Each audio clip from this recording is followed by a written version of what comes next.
Welcome to my YouTube channel. I'm sorry that I didn't do a video yesterday. My phone, my laptop, everything was acting crazy.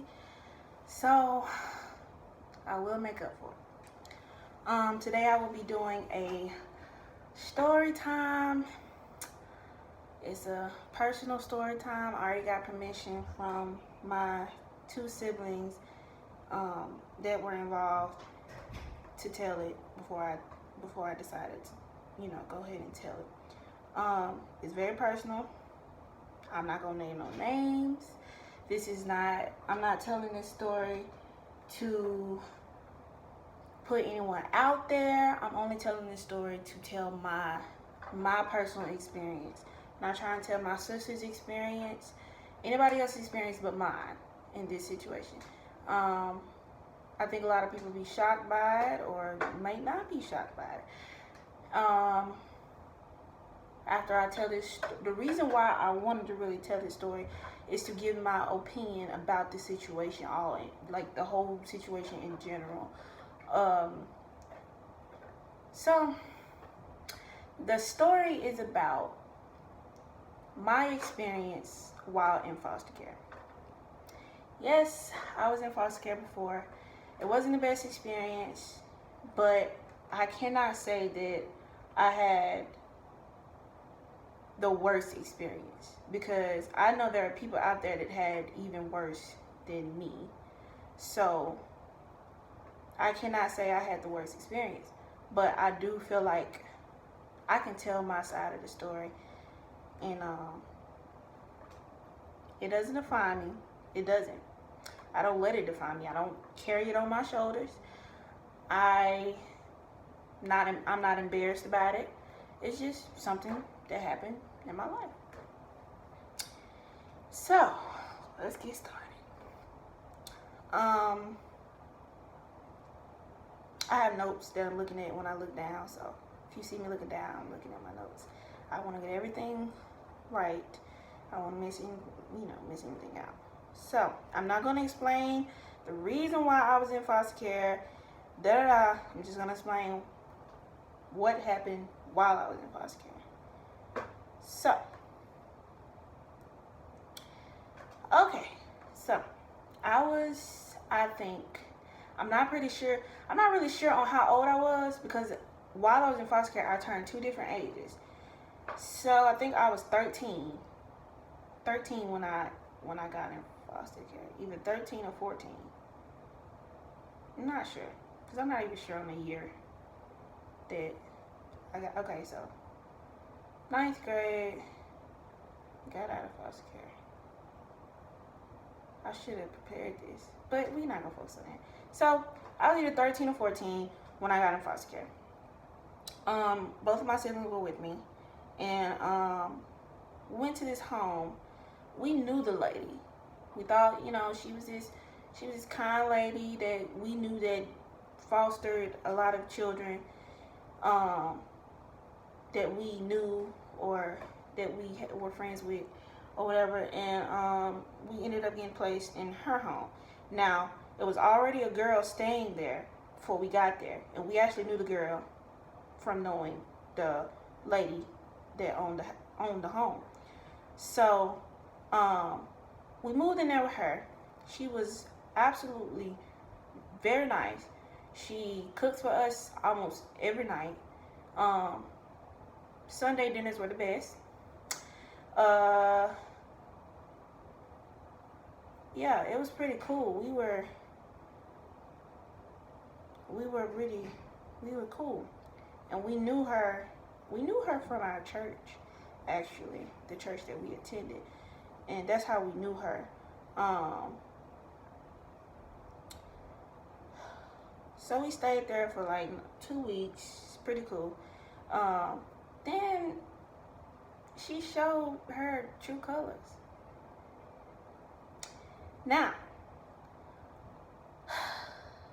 it started, like I said, the first 2 weeks. She cooked, she had food in the house. But after them 2 weeks, there were no food. There was hardly any food in the house. And we me and my sister and the girl that was staying there, we had to buy our food out to eat, or if we don't buy food, if we didn't have money to get food, we had to wait till she made it to the house to cook. And if she tell us to cook for herself, it wasn't really anything in there to cook.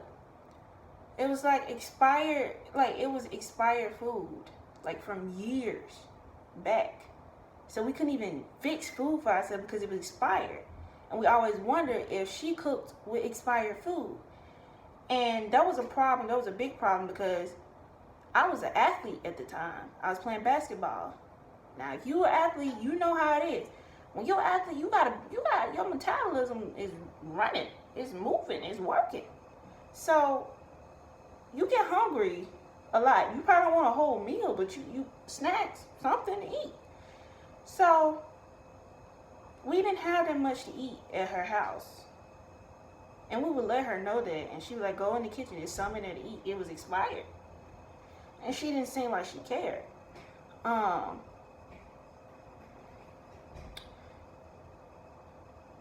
So I felt like I was the one that she targeted as far as calling names. And she always used to tell me I was fat. Now, I always had certain people to call me fat. Even when I was little, I was skinny. I didn't even have boobs. I didn't have legs. I was skinny. But I always thought I was bigger than what I really was, because I always had these certain people that I cared about actually tell me that I was fat or big. So she was the main one that she was the one in the house that was telling me I was fat, I was big, I needed to lose weight. Like I said, I was an athlete, I was skinny. Didn't have no weight. So, but I believed her, because I didn't have high self-esteem at all at that time. But she told me that I was big, all that stuff, and she was like, once my older sister found out that she was calling me names, first of all, I'm not the type to address any type of situation if I don't care about it too much. If I don't care to address it, I'm not going to address it. I'm just going to leave it alone, forget about it. You're not even worth wasting my breath. So, I didn't worry about it. I mean, it was just her talking, you know. I just didn't worry about it. But my older sister found out about it, and she actually heard her. She kept calling me fat and everything. She even took it to the point where on Sundays when she cooked for Sundays after church, when we come home, I remember this time when she cooked some pot roast and I think some rice that had carrots and all that stuff in it. And I got some. Everybody got some. We were all sitting at the table about to eat. And once I got some of it, and I sat down with my plate, she came and she got my plate. She took my plate from me before I could even start eating. And she raked almost all of my food off my plate. And said that I had too much meat on my plate. I had too much food on my plate. So I barely ate anything that night, and I was hungry the next morning. And I went to school, and I depended on breakfast. I depended on lunch at school, because when we go back there, we ain't eating it. So, especially me, because she thought I had too much food on my plate. I didn't even have a freaking whole plate of food.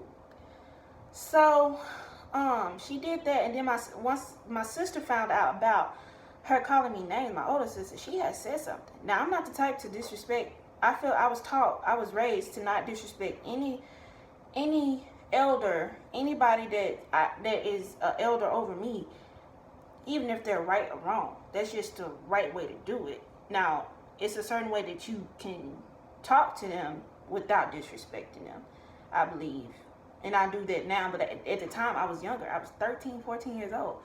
I didn't know how to say something to her without disrespecting her, so I didn't say anything at all. But my older sister didn't care. So she basically told her asked her why you calling my sister out her name. And She was like, all of us fat. If you can, she said, if you can pull your skin like this, then you're fat. She literally did that. That's what she did. So I believe everybody in the world fat come in her eyes, because that's what she told us. So mind you, this lady, I don't have anything against people that is big, small, medium. I don't care. You are who you are. You look how you look and embrace it. But my thing with this woman was, she kept saying that I was big, blah, blah, blah, all this. And she was pretty big. Like, she was pretty big. She was pretty big. And she didn't have, if she had a negative thought about big people, she should have had a negative thought about herself. That's what I'm saying. Not saying I have a negative thought about big people, skinny people, anybody. I'm just saying that if she had a negative thought about big people, she should have had a negative thought about herself. I was like 5 times smaller than her. So, but every time she'll say anything to me, my older sister would take up for me, because she knew I wasn't gonna take up for myself, because this woman was considered as an elder to me. So my sister did it so much. My sister did it so much to where the lady had threatened her to send her to this detention center, something type of center where they take kids that are in foster care, and it's basically like a punishment type thing. I really don't know. I still don't know to this day how it works. But I think my sister was about, I don't even know. But I think you had to be, if you're 16 and up, then you can't, you're too old to be in that detention center or whatever it was. I think that's what it was. But somehow she wasn't able to go because of her age. And so she had no other choice. She either had to let my older sister leave or stay. And she let her stay. But that wasn't the only problem we had with her. It was an allowance that we got from the state by being in foster care. And it's supposed to help us with, personal items, clothes, food. Just a little allowance that it was like, I want to say $50 plus some, but we only got $50 of it. And the only reason we didn't know, like I said, we just got in foster care. We're small. We don't know anything about it. And we didn't know that dealing with the money, we didn't know how it worked. So with her, she gave us $50, and I think $87 she took and bought us clothes. Sometimes she took us to pick out these clothes, but sometimes she didn't. And when she did take us to pick out these clothes, we couldn't pick out what we really wanted to wear. So it wasn't no point in picking out the clothes. Like we had clothes on that we didn't even want to wear. But that wasn't a big deal to me, because like I said, I didn't really say much. Even if I didn't like it, I didn't say much. I thought, to be honest, I was kind of scared of this little detention center thing she was kept threatening my sister with. And I was like, I don't want to go there. I want to stay with my sisters. I want to be the best I can be, even if she is wrong. So she held 87 of our dollars, and we only got 50 of it.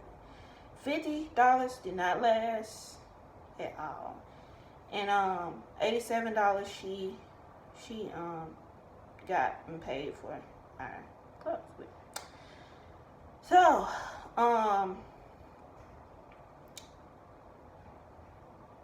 yeah. So let's get to the part that's more of my experience. There were times in this first home where this lady, she put her hands on me. And it wasn't too aggressive. It wasn't really, but she didn't have no business putting her hands on me. But it was this one time. where I would get in the shower, take a shower every night after practice, and every evening after practice. So I take a shower right after I get out of school. So I'll be sweating, take a shower, dry off with a dry towel, and she'll come in the bathroom, not after me. She thought she was coming in the bathroom after me. She was coming in the bathroom after the girl that was staying there already. She always took a shower after me for some reason. That's odd, now that I think about it. But, so the lady has said that it started to stink in the bathroom. Of course, she thought it was me, because I played basketball. My sister played basketball. My younger sister played basketball with me too, but she really wasn't into basketball like that. So she really, I don't know. But, and I don't even think she took a shower at the same time I did, like around the same time. But, she started to say the bathroom was stinky. And she was like, it was my fault that the bathroom was stinky, and I was musty. I was always musty and everything. And I'm like, it's not me. I'm not even musty.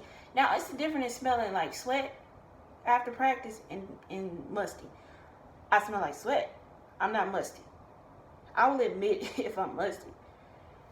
And so she took it upon herself to go in the bathroom and get a towel, dig in the dirty clothes and get a towel that someone used. I don't even know if it was mine, whatever.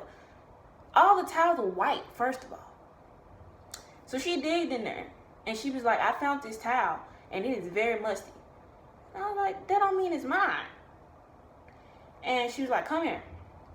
So I followed her in the bathroom. Now this is where, like I said, I was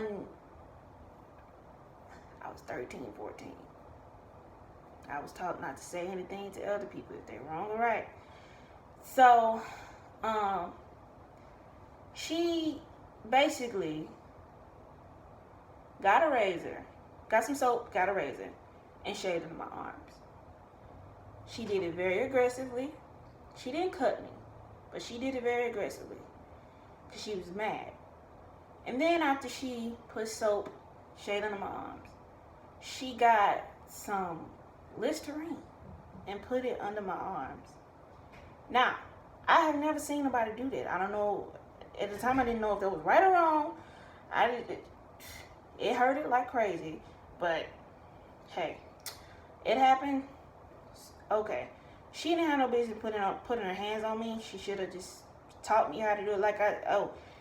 Another thing. Before we got in foster care, we weren't taught about shaving and really too much about hygiene except for soap, deodorant, and personal items for if you got a period. Because it's 3 girls. We had to learn that. And so that's the only 3 things I knew.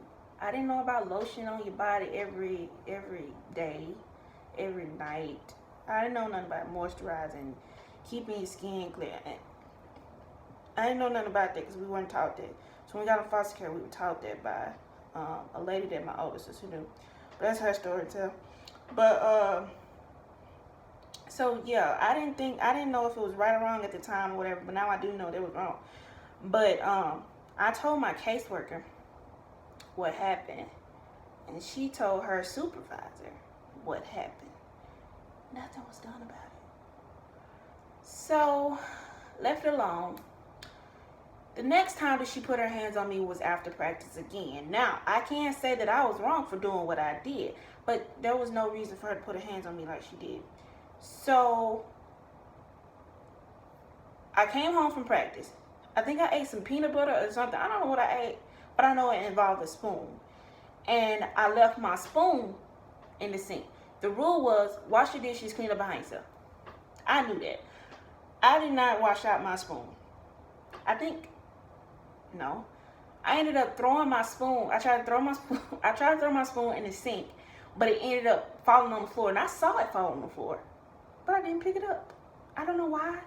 I don't know if I was tired or what. I didn't pick it up, and I went back there and I laid in the bed. And I was actually dozing off when she came in. And I could hear her saying, "Who left the spoon on the floor?" And by the time I hear that, she's storming in the back. She's storming in the back room. She opens the door. She's like, "Did you leave that spoon in there?"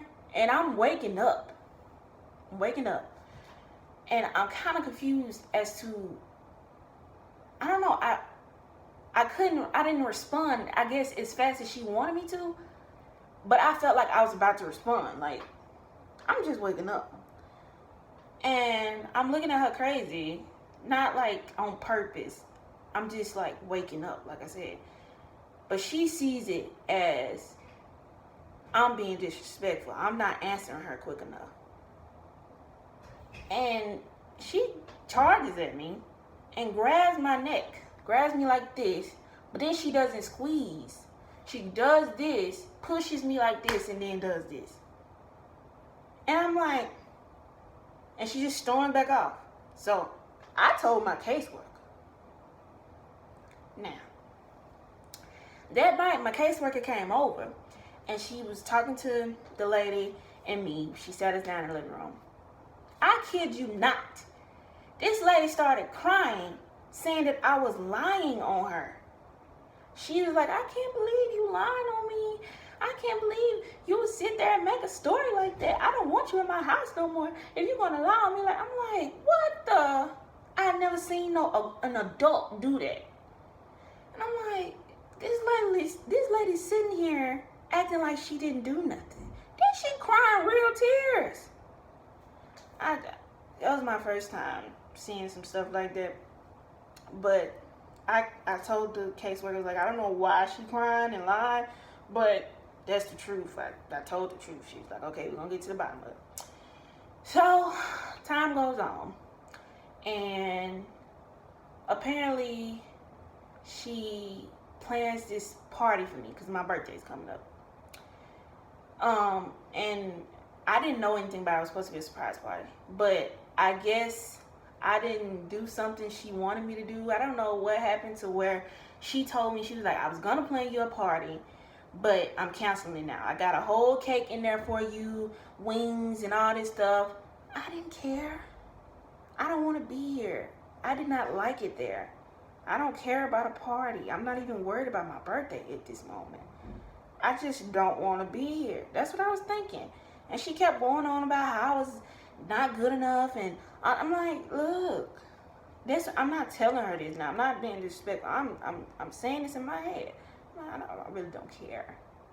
I'm probably like looking at this point like this, like a blank stare. So time goes on. End up going to my uncle's house we got permission to go to my uncle's house for the Christmas break. We were excited because we finally get to see family and have fun. And we did have fun. And then my caseworker, she was like, whenever it's time for us to go back, she was like, "I got y'all a Christmas present." And we was like, "What's the Christmas present?" And she was like, "Y'all gonna love it." And I was like, "Okay." And then she was like, "I got y'all moved out of that house." And we were so excited. But then I started to think, okay, what if we get in someplace worse? You know? Because I've heard many stories about foster care, and they weren't good. But I was just worried about what if we get in somewhere, that's worse. So we ended up, it was my sister's birthday, my older sister's birthday. She was turning, I don't even know what age she was turning. Like, I'm confused on the years. I'm gonna get them years, good, so I can let y'all know. But she was turning the age. But she was hanging out with some of our family, and for her birthday, they were actually having a party for her. And me and my younger sister, we got to go meet the people that we were moving, the family that we were moving to next, their home.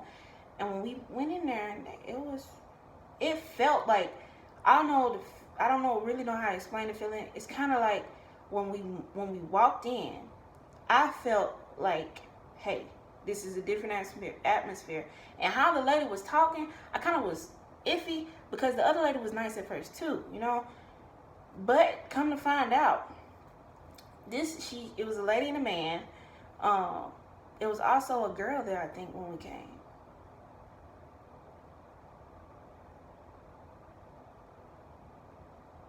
No, it wasn't. No, it wasn't. Nope.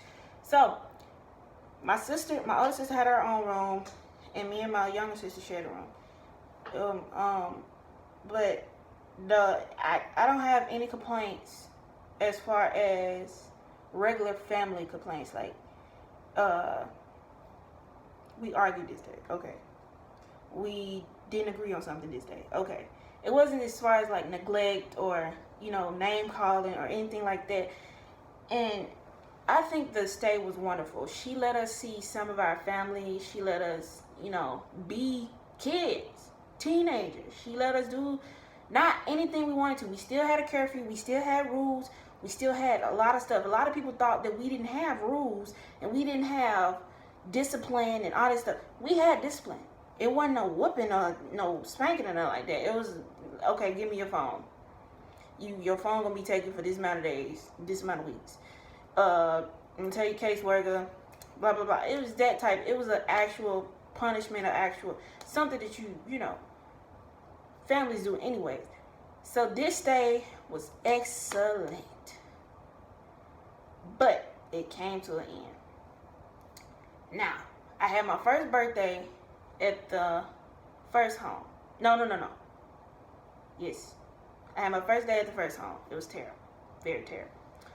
And I almost had, the lady that the second lady that we were staying with, our birthdays were a day apart.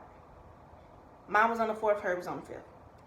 And we were ready to celebrate our birthday together, everything. But I won't tell you the reason why. I won't tell you how it ended up being a decision or even a thought. But we ended up having to move. We did not like it. It wasn't our fault. I'm gonna just say that. But we didn't like it. We didn't want to move. And we ended up getting split up. My older sister, she stayed wherever we were staying at. Well, no, she didn't stay in the same home, but she stayed in the same town, if that makes sense. Me and my little sister, on the other hand, we moved away. Not too far away, but we did move away. We didn't want to do that.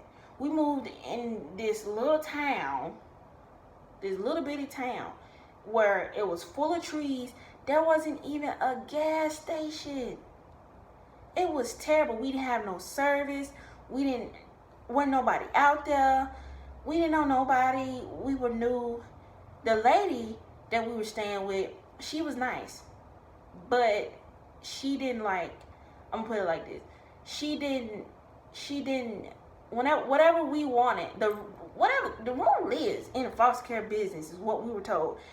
It's what the child wants. If it's not anything illegal, if it's not anything wrong, it's what the child wants.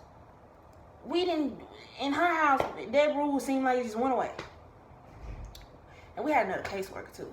So that had a big part in it too. But those rules just went away. Like,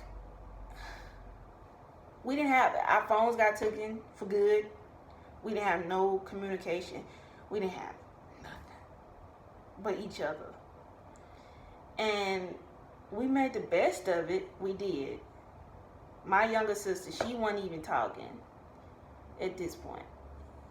And I was trying to make nice with the lady so she wouldn't treat us mean, because we are in the middle of nowhere. And it was terrible at first, the surroundings of it, but the lady in general, she was nice. She took me, when my birthday came around, she took me out to eat to one of my favorite restaurants, and her and her son, and it was pretty nice. She was pretty nice, but then again, we didn't want to be there. That was the big issue. We did not want to be there. It was nothing there. And then we didn't want to be separated from my older sister, especially my younger sister. They were more close than we are. We were, I mean. But we had to go to another school. Actually, the school was very awesome. We had a lot of haters because at this school, we got compliments on our skin, on our hair, on our teeth, pretty much everything. Because these people at this school, they had jacked up teeth, for one. Their skin wasn't, I don't know, it just, I don't know. I'm not going to just really criticize people. But it was different. And the people at the school, they were cool, for one. We got along with a lot of people there. It was mainly dudes because the girls, they had a problem with us. There was this one girl, she, stupid situation, crazy situation. She, like I said, my sister wasn't really talking as much as she usually do. So she was barely talking to people in the beginning. But she, after she got friends at this school, she was talking and stuff. But there was this one girl, I usually took up for my sister because she didn't even take up for herself at this school at the first beginning. So I was taking up for her, making sure nobody try to run her over or anything. Now, when it comes to people my age or a little over my age, you gonna get the beat. I'm not finna hold my tongue. If you mistreat me, you gonna know that you mistreat me. You ain't gonna never do it again. But so it was this girl. She got mad at my sister. She got her friends and everything. I was in the cafeteria eating, and she came up to my sister. She was like, no. Was it in the cafeteria? It's probably somewhere in the school. She came up to my sister, and she was like, why you liking on my boyfriend? And she was like, who is your boyfriend? And she told her who her boyfriend was. And then my sister, she was like, oh, I know who you talking about. And she's like, well, why are you flirting with him and stuff like this? And my sister was like, I haven't been flirting with him. He's been trying to get my number since I got here, or whatever. So the girl, she still got mad. She like, well, why is he liking on you? And that don't make sense for you to even ask her that. Why is he liking on her? You should be asking your boyfriend that. Come on now. So she tells me about everything, what the conversation was about. And these girls threatened to, I guess, beat her up. It's more than one girl. Now, I wasn't gonna let that go without notice. So I saw the girls, these same girls, I think it was like 4 or 5 girls. I saw these same girls up in the gym. And I'm not trying to make myself look good, I promise you.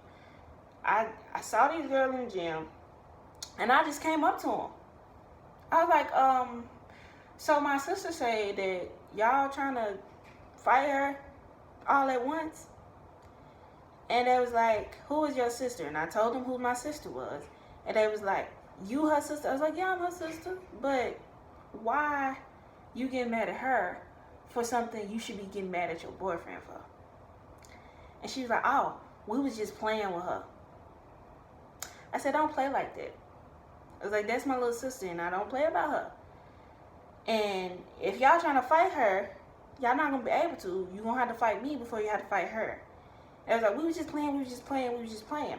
I wasn't trying to make them scared or anything. I promise you I wasn't. I was just letting them know that I'm not finna just sit back and watch 5 girls jump on my sister for something that she should have been going to her boyfriend about in the first place. So, got that settled. They stopped talking to her. Saw the guy in the cafeteria. My sister begged me not to say nothing. I was like, I don't want trying to hear that. I went to the guy. She pointed out the guy. I went to the guy. And I was like, are you the reason why your girlfriend came to my sister? And all this stuff. And I was like, if you are, he told me he was. And I was like, you the one been trying to come on to her, but you telling your girlfriend a whole nother story. I was like, that's kind of a coward move.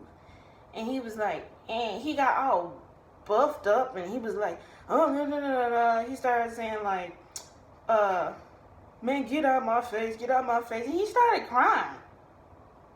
I was like, ain't no way. You did this to yourself, and you want to cry? And me and my sister left, went away, and that was the end of that. So there was also an incident at that school where the principal, she kept pointing me and my sister out like we were doing something wrong. She kept saying that we were troubled kids, and she was like, I don't know what y'all do in foster care and all this. We weren't doing anything. One time I was in lunch, she pulled me out of lunch and she was like, if I have to call you in this office again, you're going to get expelled, suspended, and all this other stuff. Talking about I'm a troubled child. I don't know you. I don't know what you got against me and my sister. We're new students at this school. You're supposed to be welcoming us first of all. First of all, we were taught not to disrespect anybody or even try to be those kids that in the school to stand out for one and make ourselves known as trouble kids. We're not trouble kids. Never have been. That's the only thing we always got complimented for, was being great children while in a bad situation, while in foster care. I don't see why she would even, I don't know.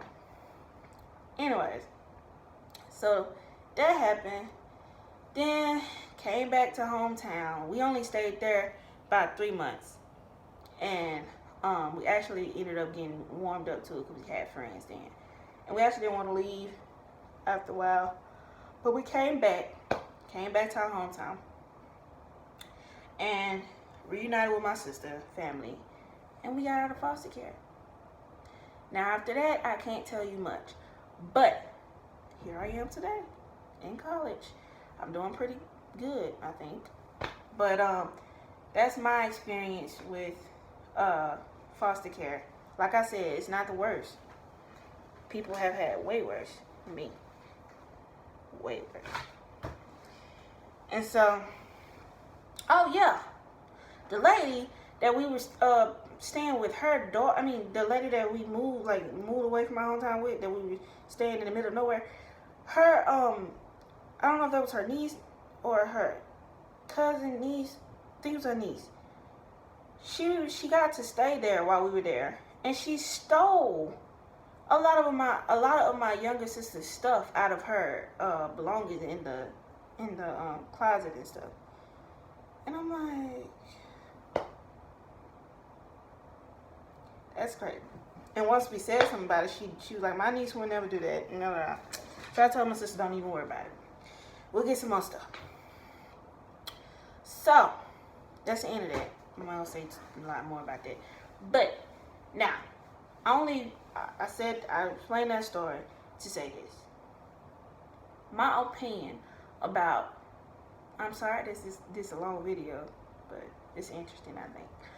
My opinion about the foster care system in general. Oh yeah, I left out something. I'm so sorry. The $87 that the woman in the first home kept, she was supposed to give that to us in our hand and let us spend it how we wanted to spend it. She already got a cut from the state as far as money to her. And she kept $87 of our dollars to spend on whatever we needed.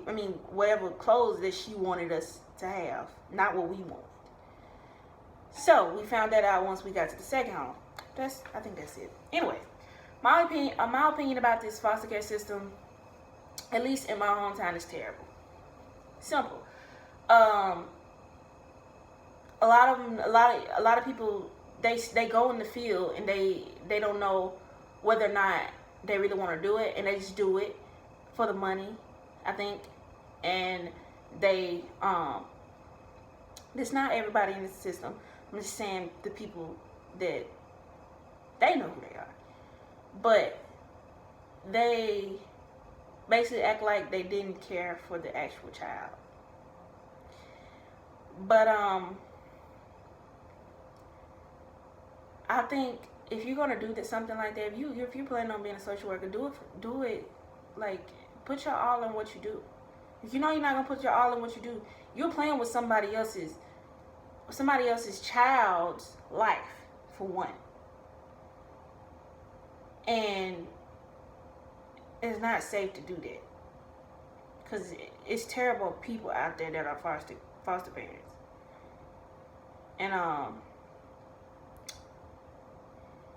And if you're watching this and you are in foster care, I mean, foster care doesn't have to be bad. You don't have to be embarrassed about it. It's part of who you are. Embrace yourself. If you're not, you don't have to embrace foster care. You embrace yourself. Find out who you are. Don't let foster care define you. And keep your head up. If you're in a bad home, talk to somebody. Let somebody know. If your caseworker not caring, go to the freaking system. Go to another system. Go to the police and tell them that, hey, I'm in this foster home and it's very terrible. Like, tell them what's happening and something will give. Somebody will help you. And if you're a person out there that wants to be a foster parent, my advice to you is the same thing for the social workers. If you're not patient, if you're not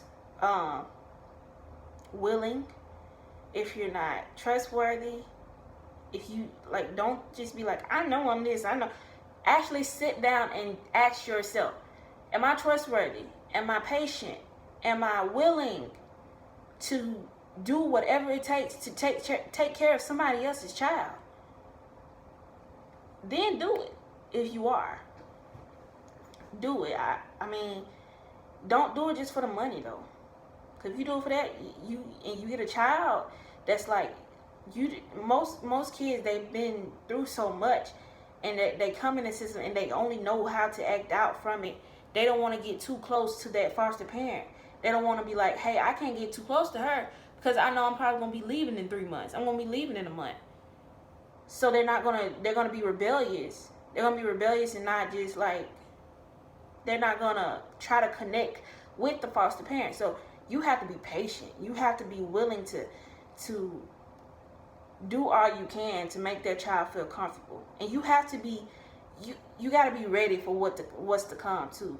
Because some kids, they go through some stuff. And they be scarred from it. They have nightmares. It's a lot. So if you know you can't deal with that, don't do it. Please don't. And you can't judge a child by the face. That child can look, you just can't judge a child by the face. Can't expect that child to be something that you expect them to be. That comes with patience, willing, and trustworthy. That's where it comes in at. But I'm gonna end this video because it's a little long. So please take my advice. Please listen to my story. Please watch the whole video. And comment down below if you want. Yeah, negative energy, I'm going to ignore it. I don't like negative energy. I think that's pretty much it. So, thanks for watching. Hope you guys liked my video. I'll be doing another one tomorrow, hopefully. And yeah, so make sure you like, subscribe, and comment down below. See you guys tomorrow and have a very, very blessed day. Bye.